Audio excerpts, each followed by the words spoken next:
This tank was so secret they were afraid to even show it to their own people. It was so well protected that even an atomic bomb couldn't destroy it, and it was so strange that the command deemed it useless. Official history says it lost a competition, but the reality is much harsher. It was written off because of a single phrase spoken in anger. It was buried not because it was bad, but because it became a victim of political games, where its unique capabilities were deemed unnecessary. Inside this machine was a system designed to save its crew from a nuclear hell. On the outside, armor that no shell in the world could penetrate. And all of it turned out to be a huge, costly mistake. Why was the most heavily armored tank in history abandoned in a scrapyard, never having fired a single shot at the enemy? What fatal weakness hid behind its impenetrable armor? And what order, given in haste, destroyed an entire direction in tank design for decades to come? This is the story of Object 279, a machine created to survive the end of the world, but unable to survive the intrigues in the corridors of power. We'll show you how brilliant engineers collided with an unstoppable force, the human factor, and lost. Don't miss the main conclusion, which changed the course of armored vehicle history. The mid-1950s, the Cold War, which had until then balanced on the edge of strategic confrontation, suddenly came to Earth, right to the battlefield level. A technological leap led to a new class of threat, tactical nuclear weapons. American arsenals were now filled not only with bombs for long-range bombers, but also with atomic shells for conventional howitzers, compact nuclear mines, and special charges. This evolution meant a hypothetical major clash in Europe could turn not into a series of tank battles, but into a sequence of local nuclear strikes on advancing formations. For the Soviet military command, whose doctrine was entirely based on the breakthrough of massive tank armadas, this became an alarming wake-up call. An analysis of the effects of an atomic explosion on armored vehicles painted a bleak picture. Even the newest and well-protected heavy tank T-10, the pride of Soviet troops, looked vulnerable under the new conditions. The physics of an atomic explosion worked against it on several levels. First came the shock wave, an invisible but devastating wall of compressed air, easily capable of flipping a 60-ton machine. Following it, a blinding flash, burning out observation devices and blinding the crew. Then, penetrating radiation, against which classic steel armor was almost useless. But that wasn't the end. After the explosion itself came the time of the so-called nuclear wasteland, a landscape turned into chaos from giant craters, melted debris, and contaminated radioactive soil. Only something fundamentally different could pass through. It was in 1956, realizing the full depth of the problem, that the main Armored Vehicle Directorate issued technical specifications that sounded like a script from a science fiction novel. It demanded not just an improved tank, but a machine of a new type, a heavy tank capable not just of surviving a close tactical nuclear explosion, but of retaining full combat capability under such conditions. It had to withstand the shock wave, protect the crew from all damaging factors, including radiation, and possess unprecedented cross-country ability to operate on terrain where ordinary equipment would be hopelessly stuck or destroyed. This was a challenge that demanded not evolution, but revolution in design thought. The search for an answer began, and among several proposed projects, the boldest, most radical, and astonishing was the one that received the modest index Object 279. In response to the unprecedented challenge, the Armored Vehicle Directorate announced a competition between the country's leading design schools. Two projects, developed in Leningrad at the Kirov plant and in Chelyabinsk, represented a logical, powerful, but still evolutionary development of heavy tanks. However, the third participant, a team led by Leningrad designer Lev Sergeyevich Troyanov, chose a fundamentally different path. Troyanov wasn't just an engineer. He was a visionary who thought in terms of future wars, not past battles. He realized that in a nuclear hell, the classic tank concept was obsolete once and for all. The task wasn't to improve the old, but to create something from scratch based on the new, terrifying reality. His philosophy was born from a deep analysis of the damaging factors of a nuclear explosion. The main enemy was the shock wave, a moving wall of compressed air with monstrous kinetic energy. The angular, high silhouettes of ordinary tanks with flat armor plates perfectly caught this wave, taking the full blow, which inevitably led to overturning. Troyanov proposed a brilliant, simple solution. If you can't stop the force, you have to trick it, direct it away. Thus, the famous streamlined hull of Object 279 was born, resembling more the hull of a submarine or spacecraft than the ground combat vehicle. Every centimeter of its surface was carefully calculated and rounded, so the shock wave meeting it wouldn't stop but slide along the armor, dissipating energy into space. This wasn't armor in the usual sense. It was an armored form, working with physics, not against it. But surviving the epicenter was half the task. After the explosion, the tank had to move and fight in conditions Troyanov aptly called the nuclear wasteland, a landscape pockmarked with giant craters littered with melted debris and mangled equipment. The traditional chassis with two tracks was helpless here. The tank's high ground clearance would inevitably snag on obstacles, dooming the machine to immobility. Troyanov's answer was as radical as his approach to the hull. He abandoned two tracks in favor of four. Two pairs of narrow tracks placed along the sides created a continuous support surface under the entire hull. The concept of ground clearance in its classical understanding disappeared. Now there was no empty space between the tracks where a stump or rock could fall. The machine was meant not to overcome obstacles, but to clamber over them, like an all-terrain vehicle of an unseen scale. It was at this moment that the technical specifications began turning into a concrete, albeit incredible, blueprint for the future steel titan. When Lev Troyanov's blueprints began turning into metal, engineers faced challenges comparable in complexity to the task itself. The four-track scheme, logical in theory, required Herculean effort in practice. The designers had to develop a unique propulsion unit where two independent tracks on each side were mounted on special longitudinal beam stringers. The genius of the solution lay in its dual function. These massive beams weren't just load-bearing structures, they were capacious fuel tanks.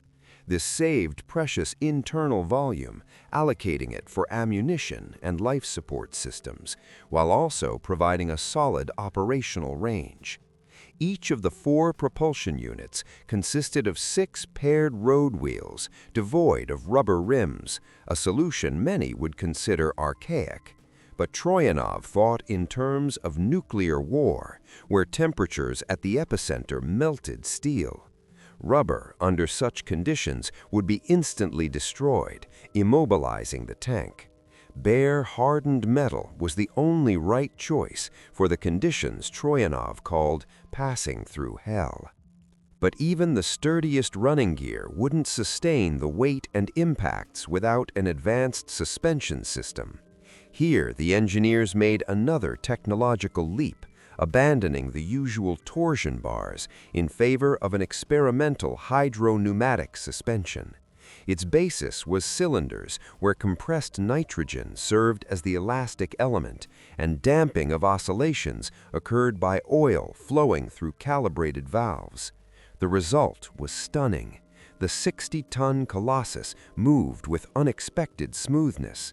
Its hull remained stable on broken terrain, critically important for accurate fire on the move. This suspension literally allowed the tank to float over bumps, which was key to crossing the crater-pocked nuclear wasteland. The crown of the construction was its armor protection, which had no equal in world tank building. The Object 279's hull wasn't welded from rolled plates, but cast from 4 gigantic steel parts. Casting technology allowed giving the armor those very complex, streamlined shapes impossible with a traditional approach. But this was only the foundation. On top of the cast hull, additional thin steel screens of a curvilinear profile were mounted.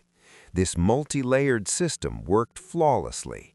The external screen provoked the premature detonation of heat shells, dissipating their deadly jet, and also finally formed the perfect surface for smoothing the shock wave. The main cast hull took the hit from armor-piercing shells. The numbers of its armor sound like a statement of absolute supremacy. The frontal projection of the hull reached a thickness of 269 millimeters of cast steel positioned at rational angles. The front of the turret, shaped like a flattened hemisphere, was a record 305 millimeters. Even the side armor of 182 millimeters exceeded the frontal protection of many contemporary tanks. This meant that on the battlefield of the late 1950s, there was no gun, neither tank nor anti-tank, capable of penetrating the front of Object 279, even at point-blank range. It wasn't just well protected, it was the concept of tactical invulnerability embodied in steel, conceived as an answer to the era's most terrifying challenge. However, even the most perfect armor was only part of the equation. Protecting the machine was not enough. It was necessary to preserve the life and combat capability of the crew inside it. For this, Object 279 received a full-fledged anti-nuclear protection complex, turning it into an autonomous island of survival amidst a radioactive hell. When threatened by contamination, special sealing systems were activated. Multi-ton turret and hull hatches pressed tightly against rubber seals. Intake louvers closed. Inside, a powerful filtration and ventilation unit, FVU, turned on. It sucked in poisoned outside air, ran it through a series of filters trapping radioactive dust and chemical agents, and supplied clean air to the crew. The tankers could operate for hours under conditions lethal to anyone outside the armored capsule. But this capsule was created not for passive survival, but for a crushing offensive. Its main tool was a gun that had no equal on the battlefield of its time, the 130mm rifled M65 gun. The caliber alone sounded like a death sentence in an era when 90, 100, and 115mm systems were standard. 130mm meant qualitative superiority. An armor-piercing shell weighing nearly 30 kilograms, accelerated by the charge to over 1,000 meters per second, possessed monstrous muzzle energy. On test benches, it demonstrated the ability to penetrate over 300 millimeters of homogeneous armor at a right angle. In practice, this meant the frontal projection of any Western tank, be it the American M48, the early British Chieftain, or the French AMX-30, was vulnerable to Object 279 at all realistic combat ranges. It could hit targets long before they entered the effective firing range of their own guns, becoming a super long-range armored target hunter. To realize this firepower potential, the designers equipped the tank with systems ahead of their time. The rate of fire for the large caliber gun was ensured by a semi-automatic cassette loading mechanism. The loader placed the shell and powder charge in a special tray, after which the mechanism automatically rammed the round into the breech. This allowed for up to 5 to 7 rounds per minute, an outstanding figure for such a caliber. Unprecedented for the late 1950s was the two-plane electro-hydraulic weapon stabilizer, Groza, Thunderstorm. It kept the massive gun barrel precisely on target, compensating for tilts, rocking, and uneven terrain, making aimed fire on the move possible, a skill that became standard only years later. Accuracy was ensured by a stereoscopic rangefinder and advanced optics, including a night sight with active infrared illumination. Inside this steel fortress, a crew of 4 controlled a concentration of power and technology that had no equal and seemed like a product of another, more advanced era in tank design. When the Seoul-built prototype of Object 279 left the assembly shop in 1959 and headed to the proving ground, the phase of harsh testing began. Theory and calculations had to be confirmed in conditions as close to combat as possible, and the tests quickly revealed the flip side of the genius solutions, their hidden and high cost. The revolutionary 4-track running gear, whose cross-country ability was unquestionable, turned out to be the project's Achilles heel in terms of maintenance.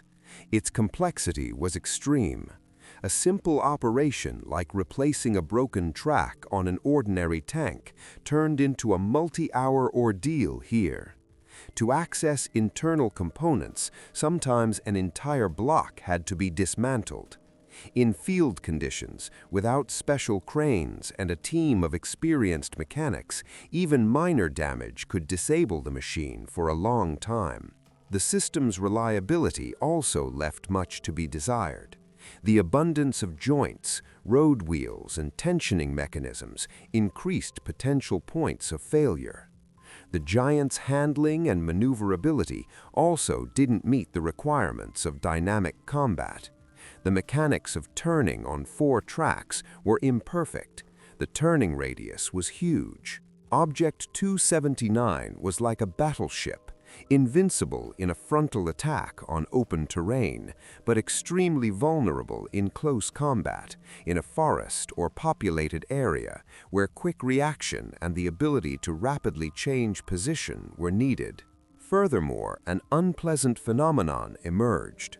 On viscous soils, deep mud, loose snow, 4 narrow tracks created significantly more resistance than 2 wide ones, leading to unexpectedly high engine power losses and a sharp drop in mobility. The economic calculation was the final nail in the coffin of the idea of mass production. The cost of one Object 279 was colossal. The labor-intensive casting of unique armor parts, assembly of the non-standard running gear, installation of expensive stabilization and filtration systems, all this made the tank a gold-plated project. For the same resources, several modern medium tanks could be built, possessing far greater operational flexibility. But the main and fatal flaw wasn't the technical complexity or price, but the very concept itself. Object 279 was a highly specialized weapon, created for a specific, albeit terrifying, scenario: a frontal breakthrough through a zone of continuous tactical nuclear strikes. In any other, more probable military situation, be it a local conflict, a large-scale non-nuclear war, or even a hypothetical clash with only partial use of nuclear arsenal, its unique advantages became useless to anyone, and its drawbacks, poor maintainability, bad maneuverability, and monstrous operational cost, came to the forefront. It was the perfect solution for a task that fortunately remained only on the pages of General Staff theoretical studies. And this was its tragedy. The proving ground tests of Object 279 turned into a paradoxical spectacle. On one hand, they confirmed the genius of Lev Troyanov's concept. The tank demonstrated incredible survivability. Its armor withstood all conceivable firing tests, and the unique running gear, as predicted, clambered over obstacles that were impassable for any other machine. Its 130mm gun hit targets at extreme ranges, and the stabilization and sighting systems worked flawlessly. It seemed the engineers had achieved the impossible, but behind every triumph followed disappointment. Reliability tests revealed the fragility of the most complex systems. The hydro-pneumatic suspension, which provided a smooth ride, was temperamental and required sterile conditions for repair. The mechanisms of the four-track propulsion unit needed constant adjustment. Any breakdown in field conditions threatened to immobilize the steel titan for a long time. Its low agility and huge dimensions made it a vulnerable target in conditions other than a frontal attack across open terrain. The machine was a masterpiece, but a museum piece, too complex, expensive, and specialized for real war. The final verdict was issued not at the proving ground, but in the high corridors of power. On July 22, 1960, at a closed demonstration of new equipment at Kapustin Yar, Nikita Khrushchev personally inspected 3 experimental heavy tanks, including Object 279. By that time, the First Secretary's views had fully formed around the rocket nuclear doctrine. Bulky, expensive armored monsters seemed like an anachronism, a relic of the bygone era of linear battles. In his vision, the future belonged to operational tactical missiles like Luna and Mars, capable of wiping entire defense areas off the map without risk to their own troops. After listening to the reports, Khrushchev delivered a verdict that became the end of an entire era in Soviet tank design.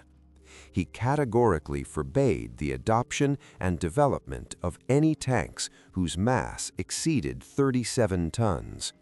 This arbitrary but indubitable limit was a death blow to all heavy tank projects.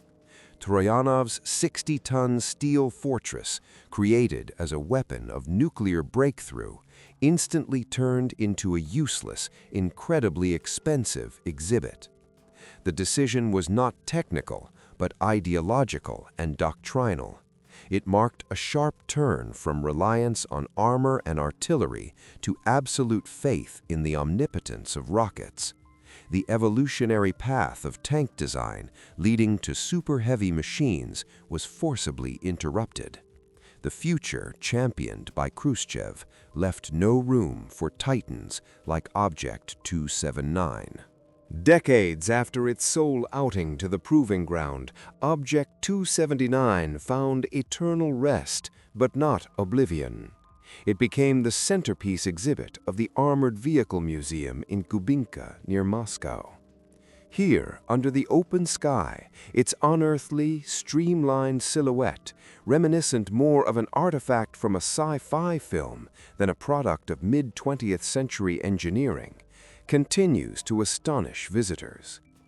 This tank isn't just a rare specimen, it's a materialized alternate reality, tangible evidence of a path that was carefully designed but rejected by history at the last moment. It stands as a silent question, what if? reminding us of that boundary where engineering genius collided with an insurmountable wall of political and doctrinal expediency. The experience crystallized in this unique machine didn't vanish into thin air. Lev Troyanov's ideas, ahead of their time, exerted a subtle but important influence on the development of Soviet and later Russian tank design. Developments in collective crew protection systems against weapons of mass destruction worked on for Object 279 later found application in next-generation machines like the T-55 and T-62, which received the PAZ anti-nuclear protection system. The principle of using liners and screens to counter heat shells was deeply studied and evolved into explosive reactive armor and complex anti-heat screens.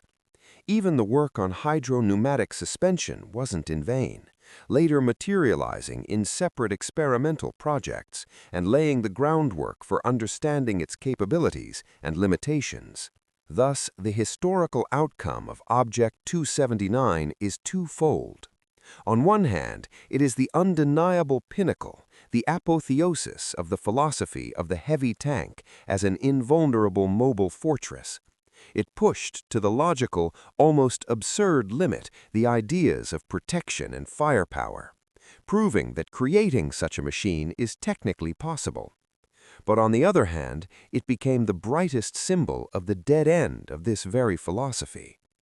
It was the perfect answer to the challenge of the nuclear battlefield, which fortunately remained hypothetical.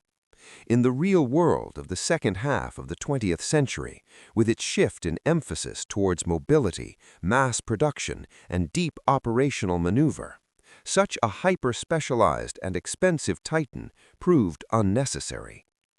Object 279 was ahead of its time in engineering terms, but lagged behind it in tactical and doctrinal terms. It forever remains a monument to a lost but dazzlingly bright future that we never chose.